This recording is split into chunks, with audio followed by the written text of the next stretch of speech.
Okay, gotta stop the music before we get a strike. I didn't put music on that. Did I put music on that? I don't think No, so. I put You the did music that. on there. You did that. But you created this wonderful composite with hearts in it of me and Garvik, my husband, my late husband. May he rest in in peace. So can we as get a some hero. context here to the lore? Yes, go ahead. You do it. We were doing. Welcome back, everyone, to like the Welcome fourth back. stream of the day. Yes. Maybe Netflix now. It's quantity, not quality here. No, I'm kidding. I'm kidding. These discussions are on point. You love them. Hit the like button. Hey, people no. are coming back. Yeah, so yeah. very nice. Thank you for coming back. Thank you for joining us. Way back in the day, not too long ago, but like when we started doing the TOS discussions, I could join them back then, and we talked about an episode in which Obsession. Ensign Garovic. Yeah, and your boy is pretty handsome. He's very handsome, and he never died. Technically, he never died. He was a red shirt. So he was like, I mean, all red shirts die eventually, but he didn't die on the original series. He was right for the taking, right? Like he was the man that you could absolutely fall in love with, and he became your unofficial husband. Yeah, see, all my other husbands up until that point, they get killed. They get killed in the episode in which they appear. Because this guy didn't, yeah. so it was a win. It was a win. Considering you completely fell in love with him on stream while we were streaming, I slapped together this janky edit. It's true. I green screened Garovic into the Starfleet Boy podcast, and I put them hearts on it, and I sent it over, and there we go. And who would have known that he would come back all these years later? Thank you, Star Trek Prodigy, for continuing the story of Ensign or Garovic, Ensign Garovic, and son. and son. And son. Sulu. I love that guy. I'm James T. Boy. You're in love. Flight. I'm and son. And son. I'm actually Starflight Baron. I have to change my name for this. Starflight Baron. Baron, because a bairn in Scottish is like indeed. A boy. Oh, so you well, no, I think it's like a child, but whatever. Starfleet lad. How do you change your name? Like in you have to leave and come back. You can't change your name. Watch this. This is amazing. You're clever. I can't do that. Oh, I can. Is it Star Dash Flight? There we go. Save. There you go. See? I'm a bairn. Hello to Joel. Hello to Cake is Eternal. Hello to Dom Paris.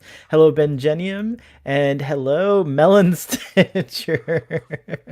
Also, 95-23. What is that? A score? Is that like a score? Well, we don't even have when you change your name, but we don't have. Oh, there we go. What don't we have? There we go. The names have popped back up. They were not on, and now they've come back up. Trek on DaTube. I like it. So this is an episode of Star Trek Prodigy. I had no idea when I saw the trailer what we were all kind of wondering and speculating as to what Tati. I don't watch no trailers. Yeah, that's right. You don't watch trailers. But we were just wondering what was the deal with this planet. A lot of folks thought it was going to be a follow-up to the a piece of the action, where they thought maybe like, because there was a story that I think Michael Piller pitched to Rick Berman, where he basically was like, "Yo, there's this idea I have about." Wait, Aaron, did you see the thing with? Did you see it? Hold on, I gotta do it again. You can look at what. You're allowed to stay. Yeah, and you're allowed to stay. I was being all Tellarite-y, but you can stay. But also, before you go, you got to see this thing if you haven't seen it already. Here you go.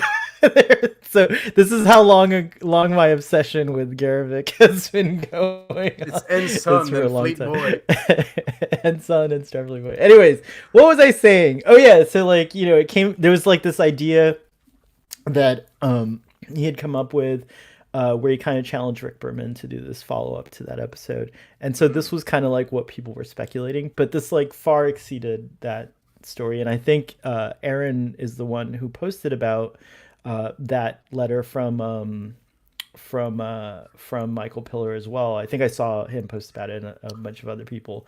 But yeah, this so like that might have been a little inspiration for you. And actually, Aaron, if you want to stick around, and actually if you want to come on video, you're welcome to.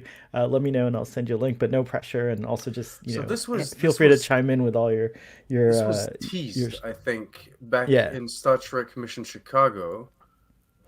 We were told that there would be a red shirt coming back or something. Or did he actually say it was Ensign Garvik? I feel like someone teased this Oh, I don't remember um, that. Maybe I back heard at that like the too. Prodigy panel, maybe, or something. I don't Oh, is remember that right? exactly. Yeah, I think I think I so. do remember that.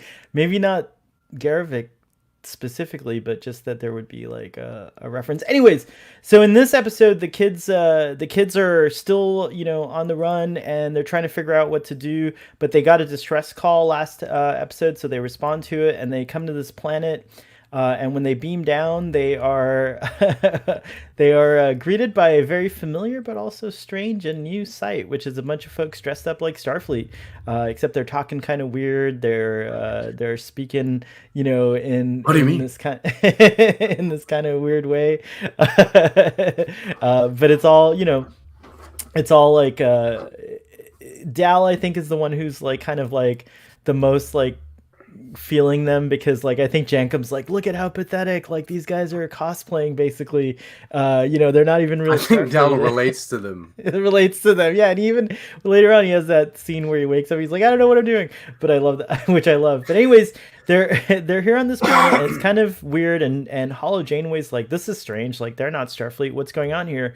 So Mm. throughout the episode we start to figure out that Ensign Garvik crash landed on this planet after a mission had gone wrong or something, where he was apparently maybe trying to aid these folks in some way, but crash landed instead.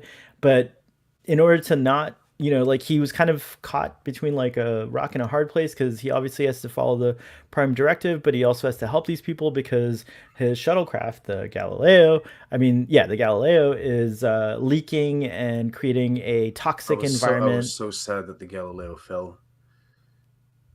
I'm sorry. Carry on. You really love the Galileo, but it's like the fifth. That's like the first Galileo. There's like five lit after or something like that. It's like there's a lot of Galileos. You don't have to be sad. Do they still have one? Does Starfleet have an original They have a Galileo lying lot. Yeah, around? You yeah. think they There's have like, one? yeah, it's like for sure got to be a lot of You think? Galileos. Yeah, no, I know. There's like got to be Because a if there's Galileo. none, if that was the last one and they lost it, I would They be don't like how could they have sad. lost all the? There's so many of that type shuttle. Well, Kirk Uh, was a bit reckless with his crew. He could have been a bit reckless with his Galileos. You know what I mean? They'll build us another one. It's fine. It's fine. well, okay, but yes, it is also sentimental that the actual Galileo, is in this episode.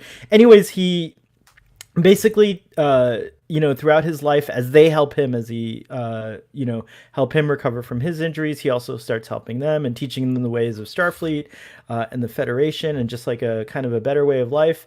And so we see this kind of like tel- game of telephone version of Starfleet that is kind of like cropped up after all these, like after a couple generations, maybe a generation or two, where they don't quite know exactly what it is, like maybe they would have if Garvik was still around, but they've kept the traditions alive. They've kind of deified and heroified him, and he's like the central figure. In they call him Ensign because he was still an ensign when The he died. contamination is great, to say the Yeah, least. Right? it's true. Um, but in the end,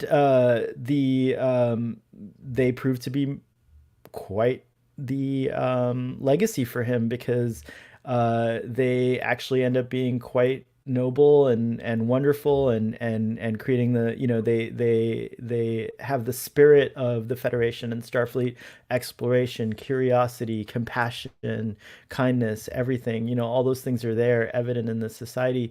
So it shows that he left a mark, a very profound mark, as it were, on this society. And so they end up the kids end up in this rescue attempt to save their friends who were trying to like work on the shuttle to try to figure out what was going on, and what was it, and to stop it, I guess, from leaking everywhere is what Jankum was Yeah. kind of trying to do. And then as the protostar is racing to get them and beam them aboard, we hear Garavik's log, beautifully voiced by Fred Tatasciore, who apparently worked on Troll Hunters. So I haven't caught up on. I'm watching Troll Hunters slowly, Mm, I haven't seen it yet. but I love it so far, and I think he's on there too. So he's worked with this crew before. But it was nice to hear his voice in different characters. He also played one of the Enterpriseians as well. But anyways, yeah, you hear this beautiful log where he's basically talking about what happened and how like he kind of gave up hope on being rescued, but that he still believed, and in a way that the Enterpriseians actually rescued him, in a way that he in another way. So that was really nice. But yeah, I think I did. Sorry, I was just kind of all over the place with that summary. It's because this is a very personal and very like special episode for me. In fact, I've said this before. I think this is for me going on my top 10 of all time Star Trek episodes. I really love it. I just love the idea that we got this like connection to TOS. I love that it's going to spark people's imagination maybe and have them like want to go back and check it out, maybe at least go back and watch Obsession so they know who Garavik is, and some of these other references. It's a great mashup of like everything that we kind of in modern context enjoy about the original series, from impersonations of the William Shatner Captain Kirk, to just like seeing these interpretations. Feels a lot like what you see people talking about Star Trek when they don't really know what it is, but they have an idea, or they like it's pretty cool. Did Anyways, Aaron I'll actually stop. leave? Yeah, I think he Did he left. He actually? doesn't want to hear you or me talking about him. So that's good. You said you were gonna do like a hype fest or something. So, but if he's still there listening, that's cool too. I can. I actually. I don't like when people compliment me. It makes me very uncomfortable, and Oh, you're so wonderful and I great. try. I try to leave. You're so wonderful and great. No, I'm not wonderful and I, great. I want compliments, but then I'm all like, stop. So I was trying to compliment you to see if you'd leave. no, I'm not gonna. Oh, and we get this too, Yeah, which we is get cool. this. Like, but what do you think of this episode, Toddy? I think it's wonderful. I think it is everything. Every now and then, there's an episode of Star Trek that comes along that not only like embodies but also showcases everything wonderful about Star Trek. And this is not to put down all of the other episodes, but like there are these exceptional ones that come along, and like everything works well. Like the whole team put together something that was absolutely fantastic. Not only did it have like an interesting science fiction kind of like concept with like the plasma like affecting and infecting everyone. It also had like a classic trope of the prime directive and the like societal kind of like I was going to say infection. It's not the infection; it's the influence that we can have like from the outsider's perspective. There was also, I think, like amazing, stunning visuals. There were amazing visuals in terms of like the planet, the ships, the sets that they created. I think the episode also, and this is one of the important factors, it lands and ends with like a lot of heart, and it has like a lot of meaning to it. It's a very meaningful episode. It helps our characters grow and the story advance. Like I think that every single point that you want to get out of, in this case, the Star Trek Prodigy episode, it's there. It's everything is there, and this is where it goes above and beyond. It's like all of that is like exactly what you want and exactly what you need from a Star Trek episode.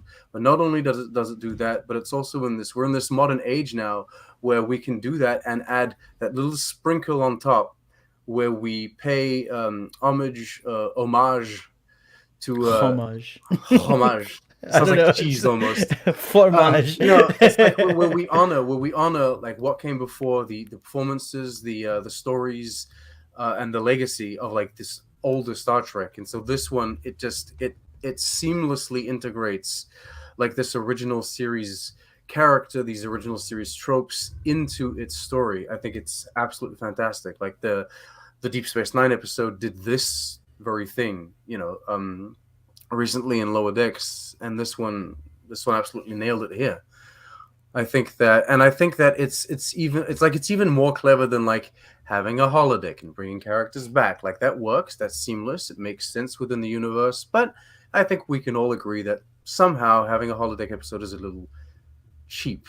So when you only do it once, it's absolutely fine. It's like you don't want to do like all of your episodes in the season the holodeck. This, however, it doesn't do the holodeck at all. It just goes on its own little adventure, and yeah, it's like everything that I love with Star Trek. Yeah, Everything right that I love on. about Star Trek. It's fantastic. Not It's to like a mention that everyone's voice acting was so damn good in and this the thing. music too. Everything it just like Music, fired. the lighting, like there's so much effort, and you can really feel like the love and respect going into this. Yes, they make fun, they tease. It gets a little meta, right? But this is I recently did like a live stream about how meta can Star Trek go. This kind of meta is fine. It's absolutely on the contrary. It works very well. Absolutely. So before we go back to the Enterpriseians and the planet, real quick, let's touch on the events on since we're following along. You know, the events on the what's it called? Janeway's ship. Now I can't remember for some reason. The That's Dauntless. the whole list. Thank you. Starfleet Boy, 4 streams in a row. Like it's hard to. It's dying. I'll handle it. but on the Dauntless, so the Diviner finally wakes up, and he and Janeway are talking. What'd you think of those scenes? I like the animation. Janeway's like really intently listening. We get more of Dr. Gnome. We get Janeway knows now that Chakotay was at least captured. The Diviner's still kind of like shaky on what he's remembering, but he's starting to remember his mission. He's remembering the Federation. I mean, the Starfleet logo. I mean, the badge is kind of problematic for him or whatever. Like he's like, oh no, what do I do? I but think it's very well handled. yeah, What I yeah. appreciate about that is like we know what's going on. Janeway doesn't. And what I really love is that like Janeway is doing the most Starfleet and the most like just thing that anyone would do. Like she's out there trying to like help the Diviner. You know what I mean? She's trying to find Chakotay. She's trying to do all that, save Chakotay, find the ship, the Protostar. But she's also uh, genuinely concerned about this guy that's lying in sickbay. She thinks that he's been a victim in all this thing, and she's like Wait motivated. till she finds out. Poor thing. Yeah. She's Oh getting me like. no. No, she's motivated by like this. She wants to help him basically, Yeah. and I think that it's really well handled. Like it's very professional. There's even moments where like you're in that ship, and the officers are talking, and it almost feels like you're just watching a live action Star Trek show in the way that it's being framed, in the way the dialogue is being delivered. I have no comments. It's fantastic. Excellent.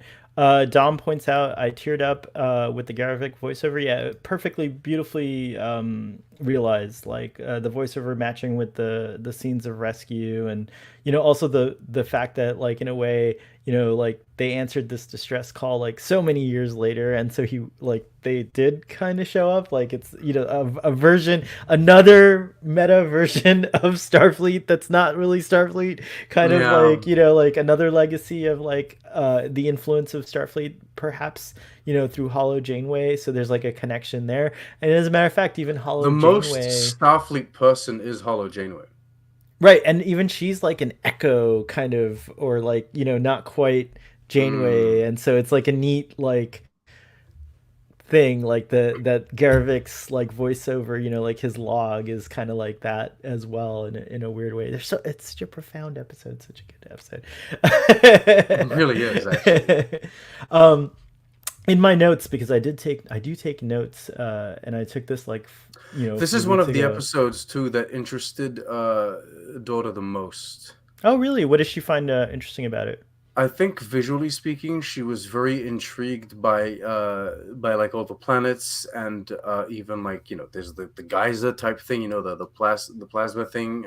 I think she also she was quite entertained by the I think ridiculousness of the Yeah, that's what I was gonna people. say. Those aren't the Enterprisians so delightful? Like I feel like kids would Yeah, really like them. the Yeah. I think the cadence in which they delivered their dialogue and then like just like their movements. I think that's what captivated her a bit. I don't know. Gosh, and She was really loving this episode, and I think the music also yeah, probably did something. she I could see that happening. I mean, it was delightful. I just realized like how like they all took names of different crew members of from Enterprise, Mm. and we have like one guy's James T. We have Sulu. We have like Hura, I think they were saying, or something like that. Dr. Boone's, like all this stuff. And I hadn't thought of this before, but in a way, like they're also continuing those characters' legacy, because Garivik was probably just telling him all these stories about him. So in a weird way, this is like it's so like, as you said, meta, but it's so special too. It's just like charming how and delightful, I think, how like those characters kind of had this other, it's almost like having a Kelvin timeline, but not really. You know what I mean? Like it's kind of like having a what if scenario, like what if, you know, It Star equates. Trek spontaneously erupted on another planet, like as the original series and stuff like that. Also, It Joel points out no Chekhov, but that's true. There was no Chekhov. mm. He was there. I think he was just. I think we heard his scream in the No, background. because there was no No, I know there Chekhov wasn't. when Garivik was around. Oh, is that right? Well, it's like first season. Is that a first season? Is Obsession first season? I thought it was second season for some reason. Don't Hold think on a so. second. But you're right. I think you're We talked completely about it right. Yeah, together, yeah, so it we has did to be talk first about it. season. Yeah, yeah. Yeah. Okay. So So yeah, that explains it, Joel. There's no Chekhov because Garvik probably didn't look, know. you can't remember Chekhov unless you're calm. That's true. Only Khan can remember Chekhov when he wasn't around. I never forget a face. So uh Oh, it is second season, he says. oh, Why did Obsession we, is second why did we season. talk about this then? I don't Really? know. I don't remember. I don't. Starfleet Boy has a terrible memory, so you can't really rely on my Ugh. memory.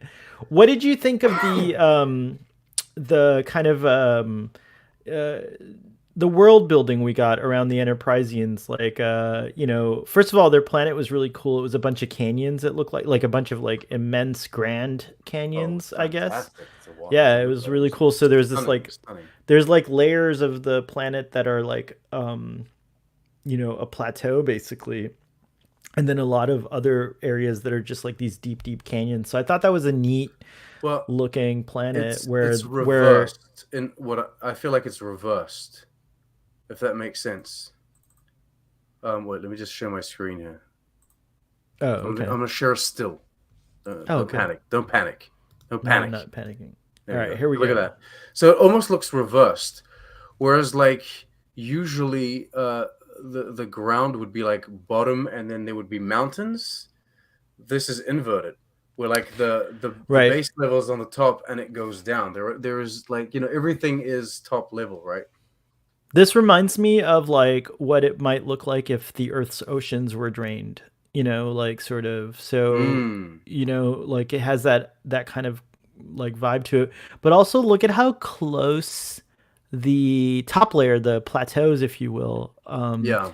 are to the atmosphere, I guess, or whatever. Yeah. So if it is, I wonder, I really want to know more about this planet. It's a really cool planet design. In fact, all the planets in Prodigy actually have been exceptional, if you think about it. So yeah, that was pretty cool. But yeah, so what do you think of their like construction of their Enterprise village or fortification or city, if you will. I liked it. It was it was really clever. Um, it looked good. I like all like the kind of like retro buttony kind of thing. How they like really tried to recreate the Enterprise. Yeah, and did you notice though that I thought it was interesting that it had like I think Aaron cleared this up. It's just stylistic choices, but I did think it was interesting that the nacelles on their ship kind of resemble like the same kind of flat front design of like, oh, do you have a picture of it up I'm actually? Are you trying able to to? look for Okay. one. Yeah, sorry, we do like to do visual presentations on Starfleet Point, but since we're hammering these out, like, we didn't really do that Okay, many well, there we visual go. presentations. But this This is what you're episode saying. deserves it, so I'm appreciating. It's full Kelvin. To be honest, It's look at it. It's got them hot let's rod see. nacelles. Well, no, not quite. So there's a gosh, I can't remember the name of the artist, but there's a redesign of the Enterprise that has kind of a similar thing. I don't think that's full Kelvin, but it What? has Kelvin-ish. I would say it's Kelvin-esque. Kelvin-esque. Hey, Jace, nice to see you. It's been a minute. Jace is in the audience. I don't have a Kelvin thing around lying I around. have one somewhere. Hold on, let me see if I have my Kelvin thing. But anyways, I know what you mean because there's like a This is why people don't that aren't Trekkies don't watch Star Trek conversations, because Trekkies they're always pulling out their little model ships and they're looking at the differences between the nacelles. yeah, it's true. But I mean, a lot of people are speculating that there's going to be a crossover between the Kelvin timeline and the Prime timeline at some point. I think it's So maybe inevitable the now. yeah, and also, oh, this is what Aaron had said. I don't remember it word for word, but basically, the incursion could have led to. There's two things, right? First of all, the jellyfish going back in time and the Narada give the Kelvin timeline folks access to information from our universe, whether Mhm. it's through looking at the parts of the Narada that fell off and like analyzing the tech that way and Mhm. discovering what they could through that. Um, and also, it's very possible at the end of 2009 that some of the tech from the Kelvin timeline kind of maybe made it back. We know that uh, Yeah. is a refugee from the Kelvin timeline that came into the Prime timeline, so it can go both ways. So, oh, and cool. Aaron says, a ship that has different nacelles in an episode with themes about how getting some details wrong doesn't matter as long as you get the spirit of Starfleet. Yes, that is correct. That's actually very clever. That's actually very, very clever. That is correct, but it's still fun to wonder. Stop making the episode better. Damn Yeah. it. I can only love it so much. No, that's very, very clever. Yeah, so no, it's true. But I just Yeah, think you're I like to absolutely look at that and correct. be like, where did they get the inspiration for You're absolutely correct that? when you talk about like how like even now that Discovery is like really established that there were time travel refugees, like people have come from the Kelvin to Prime. I'm assuming people went from like Kelvin to Mirror Universe as well. You know what I mean? Hmm. Like Mirror Universe, they're probably trying to steal tech from everyone anyway. So like if they know that there's a Kelvin timeline out there, they probably steal the Kelvin tech as well. You know what I mean? Yeah. Clearly, they're good at making like Also, and I weapons. just thought of this in like So Discovery sets a precedent for like even more diversity in design of nacelles and things like that because we yeah. have, for example, the Oh Discovery which yeah. has a very different design from the others. So yeah, all in all, I guess what I'm trying to say is that it's cool.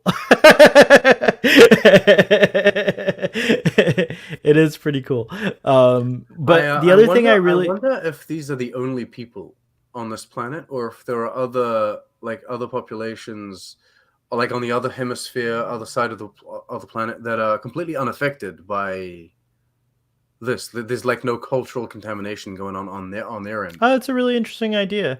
maybe they just think the Enterprisians are weird and they're like a little afraid of Look at these them because eccentric bastards. yeah, it's like yeah, so they kind of stay away. That is a good They question. try to talk to them. Hi, how you going? We are fine. Oh my god, I can't handle it. I gotta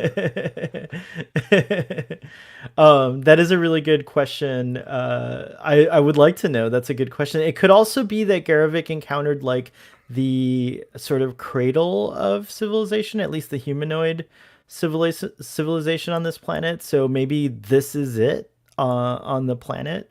As far as like humanoids go, maybe there's other species on the planet as well. Who knows? There's like a lot of possibilities, but it's a fascinating planet. I definitely want to go back to it again at some point. I think it's a really neat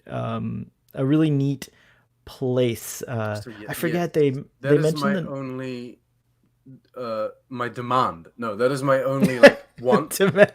Um, like sometimes Star Trek just it gives us these huge concepts or these big ideas, and it never goes back to it. I think that we're in a time now where we can go back.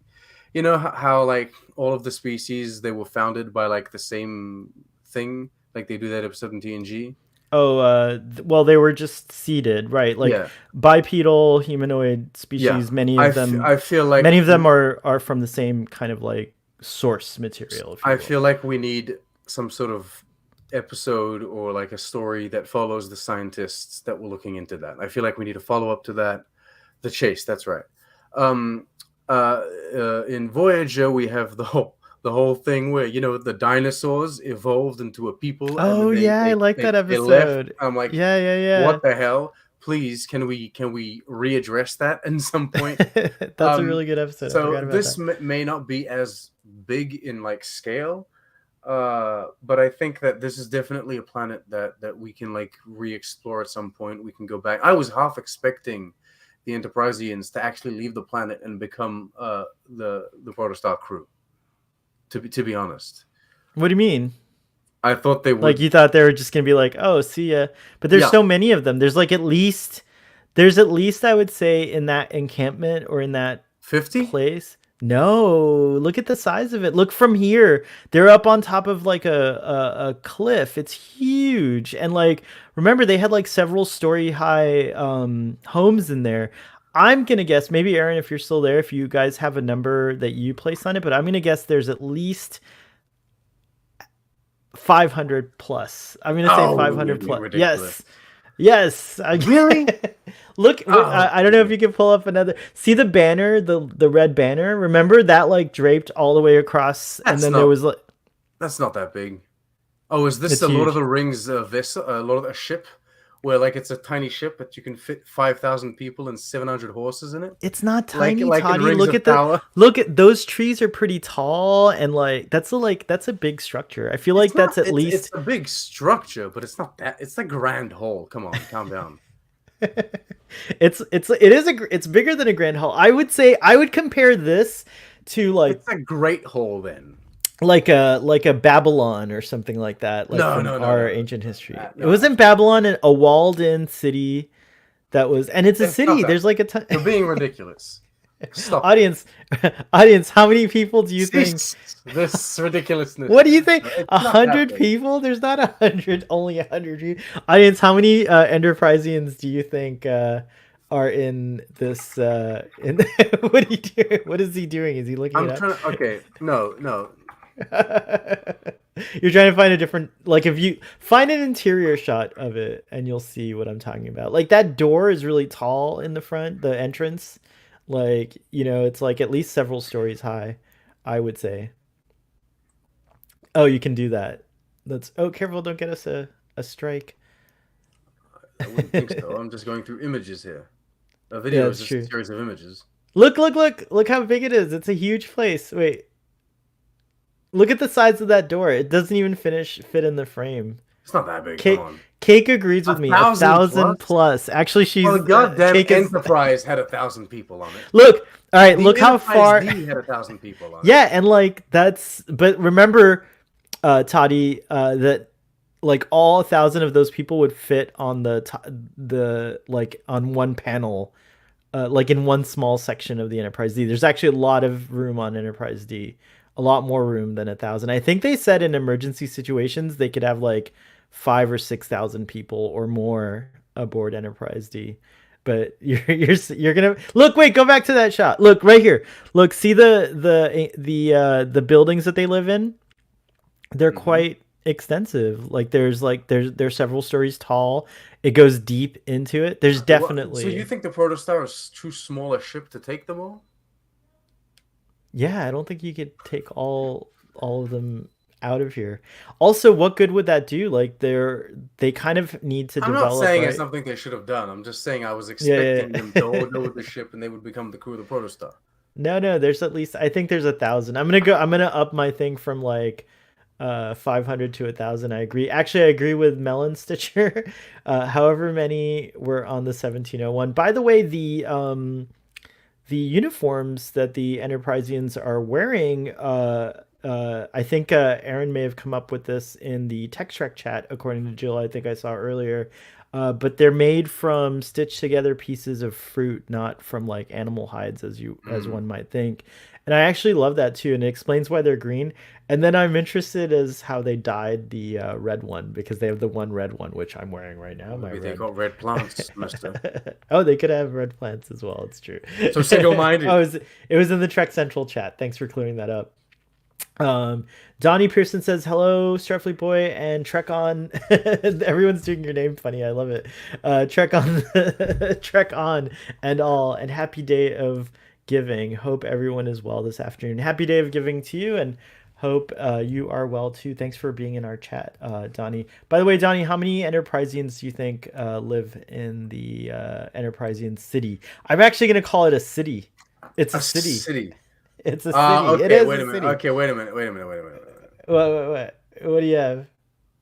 This gives it a city vibe to it. I will agree. I will agree that. But come on, there's not thousands. Look, there's even a lower level. Like, there's even a level lower than where they are right now. Hmm. Thousands. 1,000. 1,000. At least 1,000. 1,000. 701. I feel like we're on one of those game shows where they've got like jelly beans inside of a jar, and you got to guess how many there are. You know what I mean? Or maybe ping pong balls, like jelly beans. Maybe I don't think. Anyways, where we were going with this is that it's definitely I think I think that's the thing though. Like early civilizations kind of like rally together. They like create these like, cities or like, compounds or whatever. It has a defensible aspect to it, like it's walled in, right? It has only Hmm. one like main entrance. It's open on the sky. So yeah, it fits. Good job, Prodigy writers. I say, in coming up with like a kind of early civilization vibe there for these Enterprisians. Well, I would expect there to be like dangerous animals, that kind of stuff on their planet. So yeah, you would want to protect yourself. Animals and maybe other not quite nice people of the planet, like you said. There might be People other of the planet. yeah people of the planet. Donnie says after watching all the world a stage, I made Prodigy my number one modern Star Trek show with Lower Decks as my number two and Strange New Worlds as my number three. Very cool. Yeah, I I've been holding out on saying it up until now because I really do want to wait till the end of the season. But it's really looking like probably the best Star Trek show at the moment. I'm becoming No, like our friend Gary. I'm gonna choose not to to pronounce it up. like not to like say which one's the best or whatever because I think all the shows have something really special. But I Well, will my two say favorites are definitely Lower Decks and Prodigy. Like, I think the animation shows are just killing it at the they moment. are So killing it. So that's what I was gonna say. I was gonna say like the animated Star Trek series are very very good. So yeah. So I might have to acquiesce at some point and choose a favorite as well. And if I do, it's probably gonna be Prodigy because I'm really really digging the way the show is like kind of expanding on what we know and giving us all this new knowledge. Yeah, Aaron says it's like saying which family member is the best. I mean, we all the know who animated that ones. is. We all know who it is, but we don't say it out loud at the dinner table. Oh, so horrible. um, let's talk. Everyone is successful in different ways, and I think that can apply to all of these different shows. They've all been successful in different ways, and they've all helped the franchise in different ways. Yeah, it's true. What did you think of Jankum in this episode where, he nothing was really going kind of well for him and then he's like, I gotta do this. What did you think? So I'm not the biggest fan of Jankum. Yeah, why? He hasn't. Why aren't you the biggest I don't fan? know. He hasn't grown on He's me. really cool. I find him a bit annoying. I don't know if Is it because he's constantly saying how he's Starfleet royalty now and like, he's like, are you I just don't not know. He's vibing just, on I don't know. He's just, there are some people that, you don't connect with. And so I feel like Jankum is someone that I haven't connected with. I would like to believe that it has nothing to do with the fact that he doesn't look like a Tellarite, but maybe that's in the back You're of my so mind all the awful. time. I'm looking at him and I'm like, my boy, you're Talaxian. You know what I He's mean? not Like a Talaxian. He doesn't even look Talaxian. Well, he kind of looks he Talaxian. looks That's more. true. But anyway, no, no. I don't. I'm. Jankum loves me though. See now, I'm gonna make me feel bad. Every time I watch the thing, I'm like, I hate you. Oh no, I don't. No, That's no. the point. I'm just honestly, I'm just not invested in him so much as a character. For the moment. Yeah, he doesn't seem like a. I think it's because he feels more like. I don't know. Is he immature more than he is a I mean, child? there's probably a bit of immaturity, but also I think there's just like we're seeing, in my opinion, we're seeing like insecurity kind of, his insecurities. Mm. Like he puts up this kind of like, you know, tough guy, can solve anything kind of thing, and he doesn't really like. He's kind of like one of those. And I think again, this is like seems like a Tellarite trait. To me, not a Talaxian trait. Talaxians tend to be a bit more, what's the word, like agreeable, if you will, based on, Talaxians, yeah, the like Neelix, Neelix, aren't they wasn't he like in like, your face and annoying? Isn't that no, I pretty feel like much he what was like Jankum trying to is doing? always. He's like cooking for the crew. He wanted to do like a podcast, like he did do a podcast or like a YouTube show before YouTubers existed. Like, but he Before was you just he existed? becomes the crew morale officer, right? Like, I mean, I feel like that's not something Hollow Janeway would assign to to Jankum. Like, he also didn't Jankum want, runs like, away, right? He's the one that yeah, leaves first. right. Well, he didn't want to even go on this mission, remember? He was kind of like coughing and pretending to have a cold or whatever so that he could stay behind with Murph and Rock Talk up on the on the protostar. But yeah, I think he's just very like, kind of like he's being a Tellarite, first of all. So I think he's true to that, but also I think that he's going to be, I agree with Jill that he's probably going to have a moment where he's vulnerable later and it's going to just like wreck us all and we're going to be like, oh my gosh, we love Jankum. But I like him. I think he's cool. I do think he is that character that's going to help folks deal with, stubborn kind of like, Hmm. characters in real life. Like he's a good example. Like if we're looking at all the different characters as like examples of different types of personalities we can encounter, like there's definitely like that Jankum Pog type of personality that, you can encounter a lot. You definitely see it a lot online.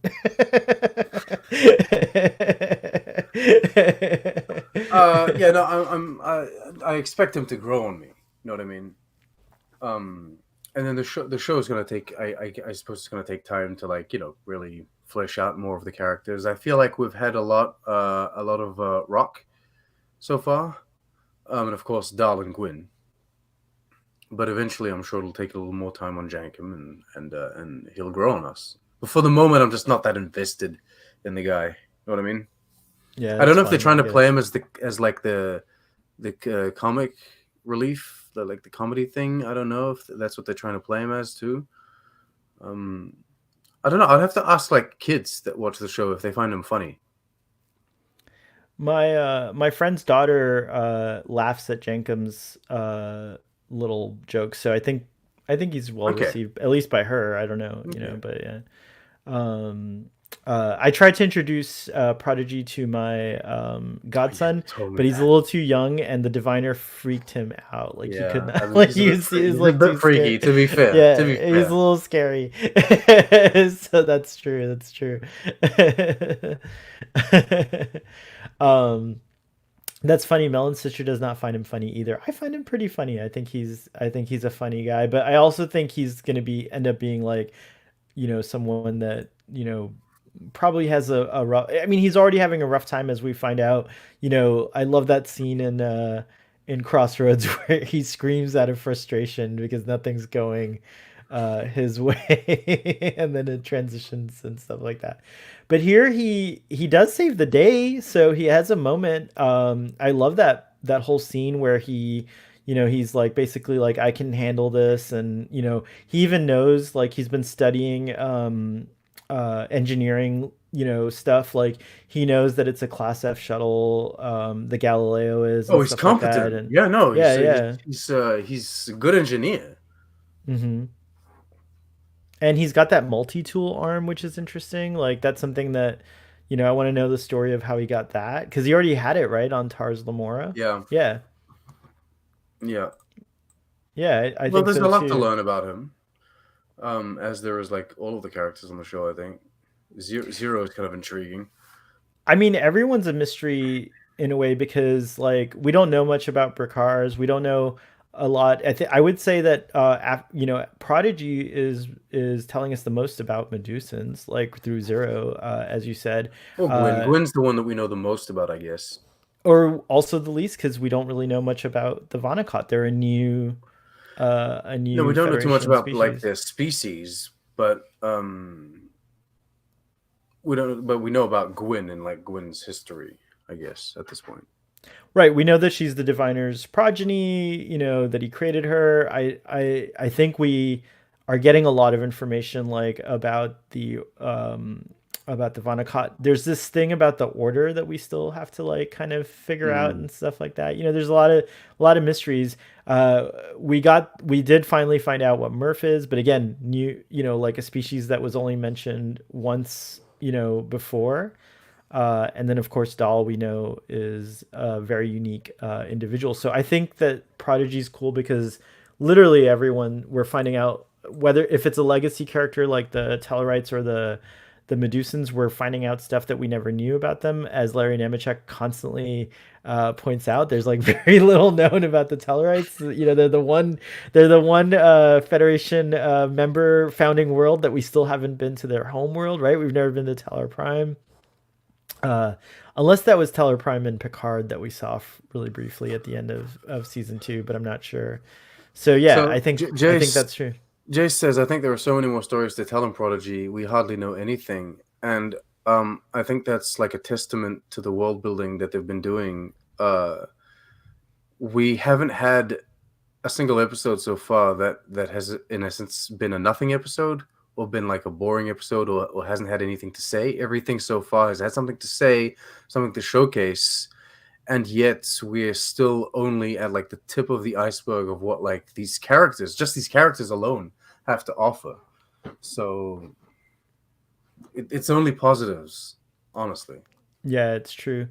I Jill pointed out in the audience, the voice actors will grow up, so I wonder how the show will evolve when they aren't teens anymore. I think, other than I feel like they're not going to change their voice too much, other than maybe the Rock. actor who plays Rock Talk. Yeah, because everyone else Would is kind of like already in there. would they just make the characters grow up every year I mean, yeah, I think, like, I feel like you know so that we the will audience see can grow them with them? grow, but I don't think it's going to be as pronounced with the other characters, maybe, as it is with, like, for example, Murph. I think Murph is the vehicle to show us that. And Aaron says, "Let's shoot for 7 seasons in a movie series." Yes,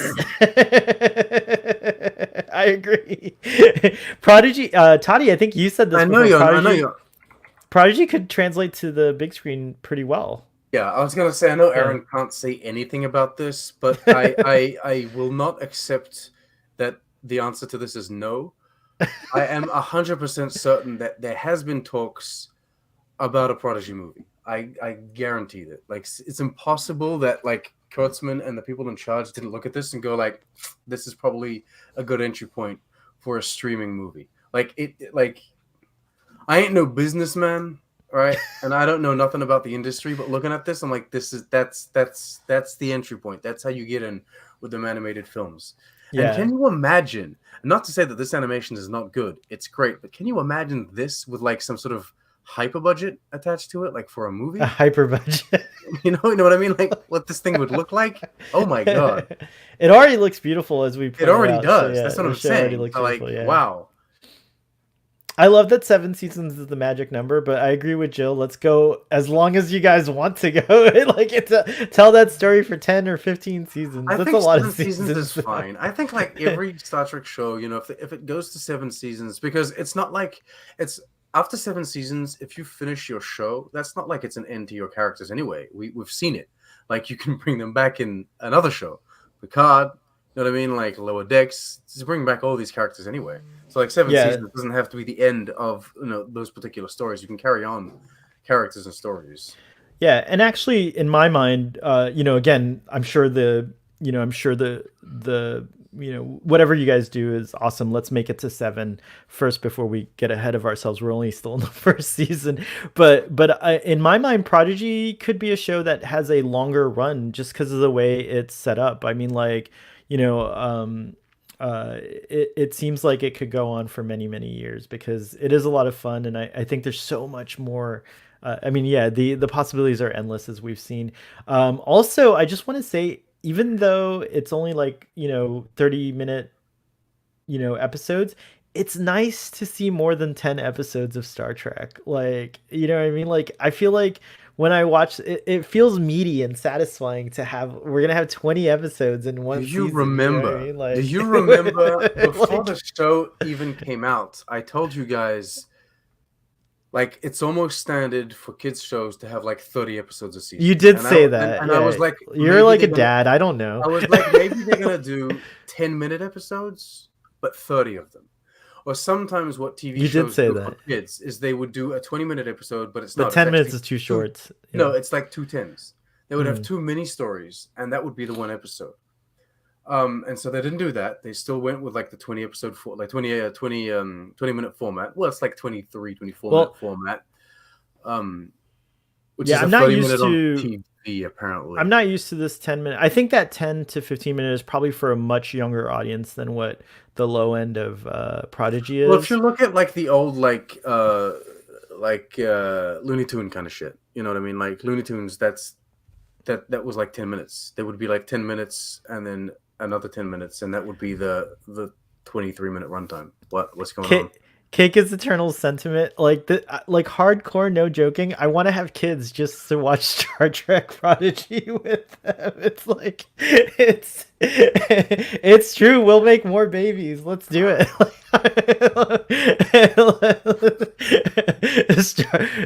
Star Trek Prodigy helping the world to have more to have more kids. Helping Trekkies have Actually, more. now that I think of it, close enough. Close enough is like an adult animated sitcom that ran for a few seasons.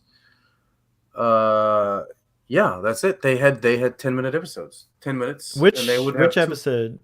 Which Close series? enough. I mean, Close close enough. enough. I don't know what that Yeah, is. they would do two 10-minute like segments in 10 minutes is too short. Although I am impressed at 30 minutes how much the both Lower Decks and Prodigy squeeze into there. I feel like sometimes the time in Prodigy is utilized better than an hour show, like a show that has 40 something minutes. Like, which is really You awesome. know why though? Why? Because of the constraint. You think the constraint It helps? costs a lot to animate this stuff. Yeah, it's true. So every single second you're spending money on it. You spend like 10 grand a second, right? It's like you can't be having seconds that are useless. Every single second needs to count. If you're making a 23-minute episode, it's 23 minutes. If you're making it 24, you're paying like 100 grand more or whatever it is, right? So you can't. You have to make it 23 and it has to be effective.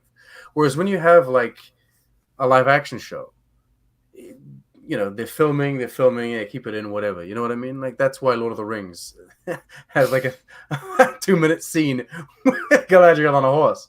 It's fine. I'm not complaining. I like it. I was gonna But say I like those things too, you have but less restraint. but you know what? So you can just, you know what I mean. It's like But if Sean, that's why I well, think the animated series is better in a lot of ways than the original series. It's but because even they with had to the get their story, their points, their beats across in like 23 minutes instead of 50, which is bloated a lot of the times for the original series. yeah, I guess that plays a factor into it as well. But I would argue that the writers on Prodigy could fill up 50 minutes just as well as they do, you know, the 23 minutes. Like I think it's just a matter of like the show really is telling a story that like it it's that compelling. You know what I mean? Like it's a good it's just yeah, I know what you're saying. I agree with that. No, I Yeah. agree with what you're saying Yeah. too. They have a lot to Yeah. say. They have a lot of story fleshed out. Like it doesn't feel Hmm. like other shows that we've experienced that kind of feel like they, like they could have Like 10 you're episodes out. You know what I yeah, mean? yeah, exactly. Yeah, exactly. Cool. What else did I have in my notes here for this episode? Oh wow, we've gone an hour already. Sheesh. Like that was like one of our fastest. Like our like time goes by. I feel like we Oh, I didn't just say anything of interest too. It just no. Look, there's a lot of conversation going on in the chats. Real quick. it's How did unrelated to us. We're talking about how cold it is you in the said UK. that you said that baby watched this episode? I wanted to know, did she get scared during the gallows scenes, like and stuff like that? Like, did that scare her with the red and all that stuff? Yeah, she got fake scared. Oh, she does a thing Um, like a she performance. does the thing. She does like a performance. Like you'll when she's scared for real, like you can tell that she's scared for real. She's not reassured. She doesn't, and that's happened a couple of times with like the diviner. Yeah, So she's like not really. She's kind of wondering, but then like she'll do the fake scared when she understands, it connects that this is a scary moment, maybe because of the musical cues or just the visuals. But like she's pretending. She's like, I'm scared. It's like, come on. when you watched it the first time, what did you think the gallows was before we discovered it was the I Galileo? felt so stupid for not connecting. I was like, how am I this dumb? I was the It's moment done I really saw it's well though. Galileo, Like you I'm have like, these oh my like god, I'm so stupid. How in did the I not story see they this? have these it has like the nacelles become the red eyes of this like creature sort of, and Hmm. it growls, like, so I can understand that. Like it was very well done in terms of It, fooling us. But yeah, it was visually stunning, by the way. The whole thing, like the whole shuttle in the cave with the green and the crystals. I thought it was the fantastic. dilithium, yeah. Oh, by the way, huge source of dilithium on this planet. If you we just found a new source of dilithium. What do We you gotta go back, yo. Yeah, but I hope it's not like the Klingons, because they'll just pillage the planet for the dilithium. But I guess this is in Federation space. We're gonna assume that, or it's on the edge or the outskirt. Maybe it's in out there. And should we pull up your map and ask Aaron where this planet is? No, Where I'm is just it? kidding. No, don't do it. We'll wait for it. I'm not. I'm We'll not. wait for I'm the not. I'm official not. one. Um, I just want to. I want to see if I can find this one scene again. If this oh one yeah, please. image. If like, there's this one thing that I carry on. Speak. Oh, well, I was just gonna say that, like, just like you showed in the beginning of this discussion, like your sentiment towards the Galileo. Yeah, I thought that was a special moment too. But I didn't know what it was either. So you're not the only person watching it that didn't figure it out. Mm. Because it was cleverly done that they called it the gallows, like, 'cause it makes your mind think of like actual gallows that you could hang in or something like that. You're like trying to wonder what it is. Um, the oh, here we go. We've got the intruder in the audience. Delete. Come on. I wonder what happens, because I can't monitor Facebook, so I don't know if I don't know. Sorry about that, audience. Girls ZAYX or whatever is really on in force today. If one of my mods could help me out while I do that. Did you find the scene? No, I'm struggling. But there was this one Um, scene that I want to show that was like visually Well, absolutely while you look stunning. for that, we got a character. We got the character of James T, who's kind of like I guess you could call him like the leader, if you will. Like he seems to be the one who tells the story and the play and everything like that. We also got the character of Sulu. What did you think of Boons? Dr. Boone's. You talking about the character or the name? Yeah, well, both the character especially. What did you think of the Doctor character, played by the way, voiced by Fred Tatasciore? No, it was good. What else you want me to say? Well, I'll just say that I really liked his speech when he finally breaks his character, kind of, and reveals to Dahl like, "Hey, You know, we actually know we're pretending to be Starfleet, and we know that we're emulating it." But he kind of says that whole speech of just because we're not Starfleet doesn't mean we can't do the same things and make a difference as Starfleet does. And this is an interesting concept because it kind of reminds me of like how Luke in the Last Jedi is like trying to convince Rey that like the Jedi are not the only force, for good out there. That there's others that maybe are like the Jedi, but they're not necessarily the Jedi. So I really enjoyed that idea. And again, it just makes the world. We always talk about on Text Trek how everything's like super, kind of shrinks the world down. Like it's always the same people we meet, and it's all within Starfleet. And now we're finally kind of expanding out and seeing like other scenarios where a Starfleet situation could exist. And mm, I like that. So I like Dr. Boone's character, but I also like the that moment. I see you got a screenshot up here. yeah, this is what I wanted to show. This is what I was looking for. Look how good that looks. Oh yeah, it's gorgeous, beautiful. And then especially the shot of the protostar entering the cave. Do you have that? Like, can you go forward a little bit? I don't know. Just like a little bit. Just like push it forward just a little bit. You What think? kind of You think? player? You're on a Windows. That's right. I forget. I'm like, what kind of player is that? There we go. See, they're like flying into the dilithium cave, and this is Mm, when Garavik's log is his last log is playing and stuff like that. Oh, we got to talk about the protostar converting to the TOS bridge. Thoughts on that? What did you think about that? that was a cute moment. Okay, I don't know if it makes like complete sense. Um, but then I kind of like I appreciate the idea that basically all ships could do that technically. It's like you could change your holo display, or I guess maybe the more modern ships. Now I can completely imagine Tom Paris. He has his like analog kind of like retro helm on whatever ship that he's working on because he likes that design better. Oh, is that Um, something that we see in Voyager? no, absolutely not. I'm Oh, just okay, saying okay. that like nowadays he's working on a more modern ship. I'm assuming, you know what I mean? Um, or like the newer ships because like the Protostar is an advanced ship, right?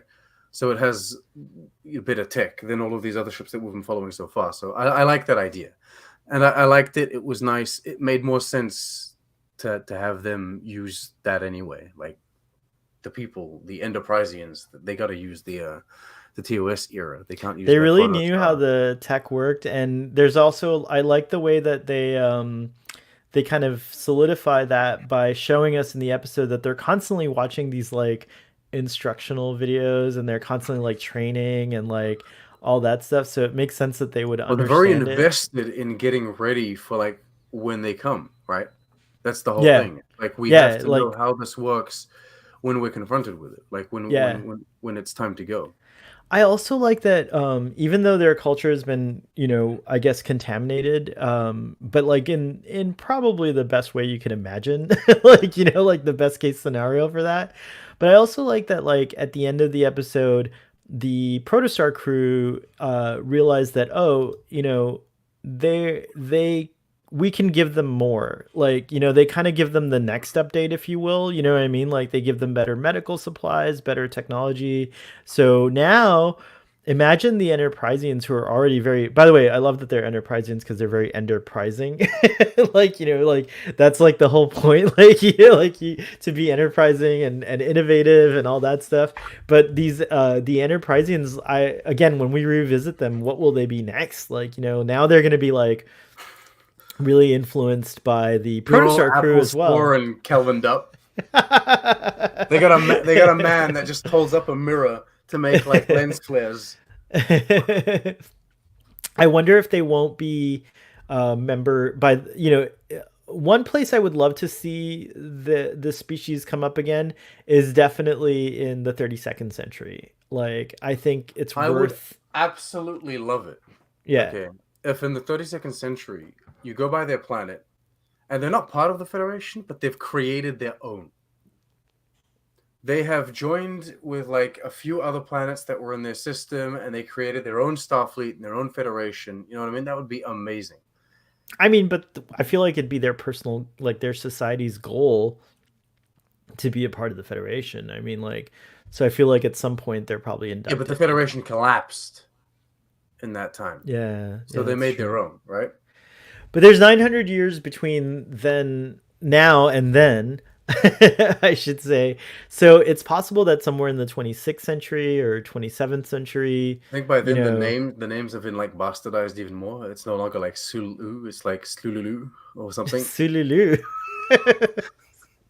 Or they just call him Oh My. Oh my! This is Oh My. This is you're out of your Vulcan mind. This is illogical. Meet. this is this is my daughter. Make it so. This Quotes is at this point. their quotes. It's like this is my son, most intriguing.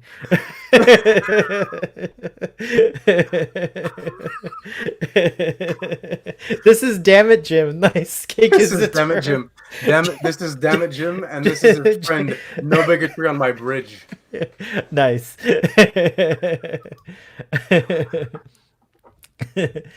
Cake says, "I bet Starfleet will have to go defend them against dilithium hunters." Yeah, I think something's got to, definitely at some point. I think Janeway will have to teach them about, You think making. Janeway will stop by that planet? She'll be like, "Oh my god." So she didn't follow them to this planet, right? Because the next Yeah. episode, yeah. So she skips this one, but she's been kind of Lucky for followed her, them. she would have freaked out. She'd be like, "Oh my god, abort the You know, mission. We're gonna handle this actually, now." that's No, she something I probably just would would have been have. like, "You know what? Leave If it." they are, that is something I would like to have seen, is to see Janeway, but then I don't know, like I would like to have seen her, like that's a big bag of stuff to unpack, so maybe not. But it's probably good that she skipped the planet. But it'd be neat if It's like an entire after. side quest, isn't it? It's like a whole other series that you have to. Yeah, well, whenever they solve the issue with not being able to communicate with the Federation, at some point they're gonna have to download their adventures to the Federation. So Hmm.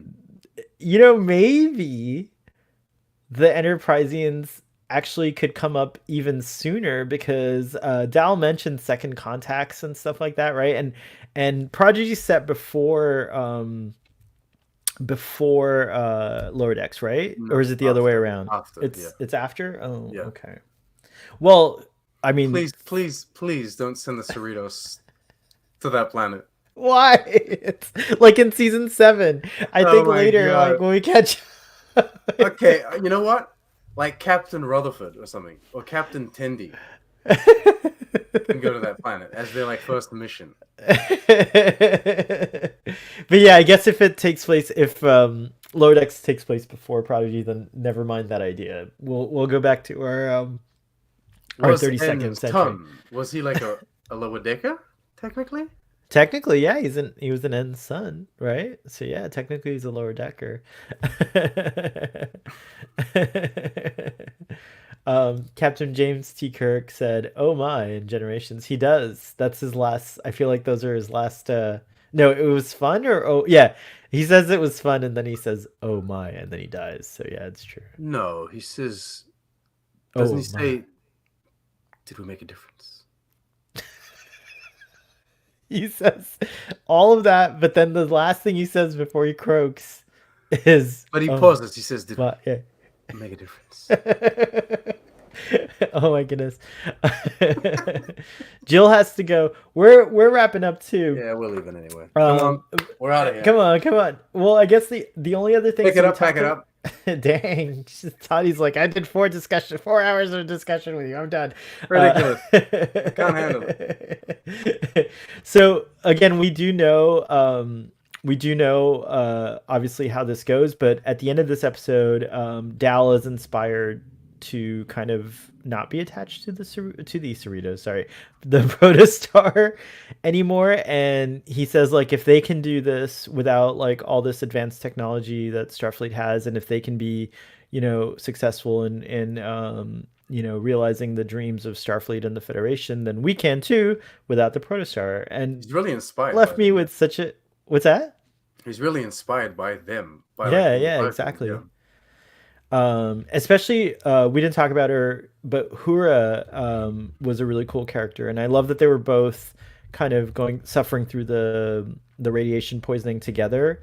And by the way, I know we're trying to end here, but that whole story came together really nicely as well, like the figuring out like the antidote and everything like to the radiation poison, and Dal freaking out that he has it too now. Like, it was like one of those situations like where one wonders like, oh, like, this is the kind of danger of being in Starfleet, in space in general, is that you can come in contact with very real dangers that can injure you, kill you, whatever. So that was a sobering moment, I thought, for Dal when he looks at his hand. He's like, what's going on? He's like freaking out. um Even Jankum freaks out when he talks about the gallows being evil and stuff. So yeah, really good episode. There's a lot of stuff that plays that plays out like a horror film too at sometimes in this episode, which I really enjoyed. Definitely, yeah. I love that Donnie in our audience thinks your name is actually Trek on Datu. It's awesome.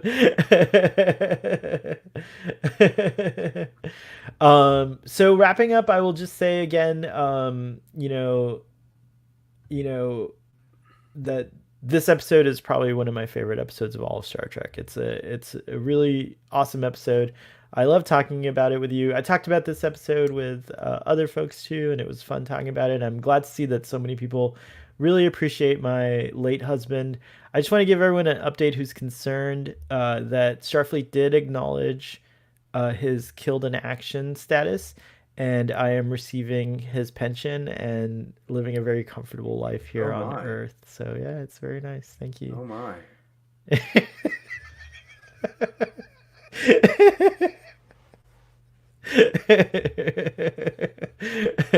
Got a hero. I give this episode an unrateable. It is too close to my heart. God. It's too endeared to me. How are we supposed to make an average between my rating and yours now? Because it doesn't matter. Whatever you give, it's gonna override. Unrateable is like infinity. Matter. Like, yeah, it's gonna be like infinity. My rating doesn't matter. Ooh, yes. Thank you. Make it so. Make it so, hail. Let's go. So yeah, this episode gets unrateable infinity. It's just that good. So what's your rating, Toddy? It better not be any lower than a 10. Here anyway, is it? It doesn't count. It doesn't matter. The only time I give a thing a 10, it doesn't matter. Wait, are you really giving this episode a 10? Yeah. Yay! Awesome. It's not like it's impossible. I give episodes. No, I know, but you say it's very difficult. You're not a 10. You're not very difficult. Easy... But I mean, I don't what could I be complaining about? What do I want more? It's ridiculous. I can't ask for anything more. To not give this a 10 is like, okay, so it's unattainable. So that's stupid. I think that everything was accomplished. It's a perfect Star Trek. It is. It is a perfect Star. It's a perfect Star Trek. So this gets a perfect. Let's just call it a perfect rating. The audience agrees. Ben Jenium says it's a 10 also. And Aaron says like when they made a copy of the Doctor for Rose. I know. That's like totally what I get. Like, come on. You guys like what is it? Trial and Tribulations? Is that the Deep Space Nine one? Yeah. That's totally a 10 too, right? You can put that down as canon 10 for me, but like that's 10. And what was the other one? What was the TNG one that I gave? Oh, it was the Pegasus. There was an episode of TNG that you gave a 10 that you were trying to renege on. Do you remember which one it was. I don't know which one that was. Also, Aaron and the team at Star Trek Prodigy, just so you know how difficult it is to get a 10 out of Trek on the Tube, I bought a cameo from Marina Sirtis to try to convince Trek on the Tube to give her episode Nepenthe a 10, which was another, I think I gave that one unrateable as well. I'm not sure. But she like did this whole thing where she's like, Sean, you got to give my episode a 10. And Sean comes on. What did you give that episode? Do you remember what you gave that episode? No. She was mad. I tweeted at her about it too, and she was mad after. I feel like that you didn't give that episode a 10. So yeah, it is hard to get a 10 out of Toddy. It's easy to get 10s out of me, which is why I gave this. I gave it an 8.5. Come on, it's a high rating. That is a high rating. It's not worth a 10. You denied Counselor Troy. You did not Counselor Troy a 10. But not this episode. So very nice. Lots of fun. Toddy, thank you so much for helping me catch up. I only have 2 episodes to go now, and I feel like that can happen this week. I might have a special guest on in the next couple of days to help me get caught up, and then this Saturday we'll be back on track on Starfleet Boys. So I appreciate it very much. Shatner on and see what he thinks about this episode. I think you'd actually love it now that I'm thinking about it. You think about it? Yeah, he might not like. I don't think he's fond. I don't think he's fond of people doing impressions of him because he doesn't think they're. He doesn't think they're good. He doesn't think they're good. But if you tell him, "How are you?" and he's like, right. But in the context of this episode, I think he'll approve of it. I think he'll be like, "Oh, I get why he's doing my voice like that because Garvik got it wrong. It wasn't like they met Captain Kirk. You know, there's what like I mean? an extra layer to it. There's a layer, yeah. There's a plausible layer of like why it would be like that. Which begs the question. I wonder how. I would love to hear Garvik doing impressions of all his friends or colleagues on Enterprise. That would be also a fun thing because they actually kind of like talk like the characters. So that was pretty neat. Anyways, Alex, because Alex is watching, right? Alex. I think you need to make a Garrick spinoff for our boy. Maybe a comic book series? Just I don't know. No, just like a mini series. You know what I mean? Yeah. Maybe this is my one calling to Star Trek is that like I need to, you know, I need to do like Garvik stuff. Gallivanting Garvik. Gallivanting Garvik. Oh my goodness. And it's just like a little adventure. No. Okay, so tell people what's going on your channel for the 4th time. Yeah, you got to do it again. Like tell folks. You never know who's watching this event. It's all coming out. But anyways, you can find Toddy on Trek on the Tube on YouTube as well as on Twitter and also now on Hive. If you search or Google Starfleet Boy, you can find me on just about everything, including all those places that I mentioned. But I'm most active right now on Twitter and YouTube, so feel free to interact there the most if you like. I'm trying to be more active on Hive, which it's very promising, by the way. Hive. If Hive actually ups their game and they make like it a lot more usable, and they have a desktop version, and if Twitter falls into a dark pit of nothingness, I think Hive will be its replacement. But those things have to line up. Like if Twitter continues on, then it will. Well, I mean, it's not looking too promising. It's not looking too promising. So many cool folks that I interact with daily are starting to leave. A lot of my peeps have left, which is a bit of a sadness. But if you're interested in the only Star Trek Twitter account that counts, Yerk, he's over on Hive, and he's posting the same things on Hive. So. And on Mastodon, he's trying really hard to, he's trying really hard to kind of like continue his work, you know, on those platforms. It's a challenge, but hey, you know, we love Star Trek, so I'll follow you guys wherever you go. It's an honorable and noble mission. Yes. All right. Live long and prosper, everybody, and we will see you. Live long. What? Oh, that's right. Live logs and prosper. proper. Live logs and proper. Proper. What do you get it right? Get it. Enterpriseian 2.0. Or as we say on Earth, C'est la vie. All right. See you All of guys us. later. Yeah, Oliver. Isn't that's his line, Kirk's line in what was it in Star Trek 3? Did Yeah, you I hit think he the says end it in stream button, or are you just yeah, no, carrying I on? haven't hit it yet. I don't know. I was trying to answer your